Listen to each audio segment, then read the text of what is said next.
6 PM news కి స్వాగతం. ముందుగా ముఖ్యాంశాలు చూద్దాం. వివరాలకు వస్తే హైదరాబాద్ లో రోడ్లు శుభ్రంగా లేకపోతే అక్కడికక్కడే సస్పెండ్ చేస్తానంటూ అధికారులకు CM Revanth Reddy strong warning ఇచ్చారు.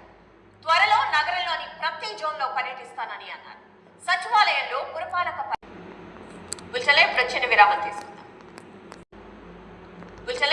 విరామం తీసుకుందాం.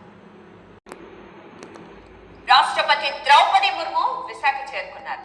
ఐఎన్ఎస్ డేగాలో రాష్ట్రపతి, governor Abdul Nazeer, deputy CM Pawan Kalyan, in charge మంత్రి పాక్ మాజీ ప్రధాని, మాజీ క్రికెటర్ ఇమ్రాన్ ఖాన్ ఆరోగ్య పరిస్థితిపై అంతర్జాతీయంగా ఆందోళనలు వ్యక్తమవుతున్నాయి. ఆయన కుడి కన్ను చూపు 85% కోల్పోయినట్లు వార్తలు వస్తున్న నేపథ్యంలో నార్త్ కొరియా ప్రపంచంలోనే అత్యంత రహస్యంగా నడిచే దేశం.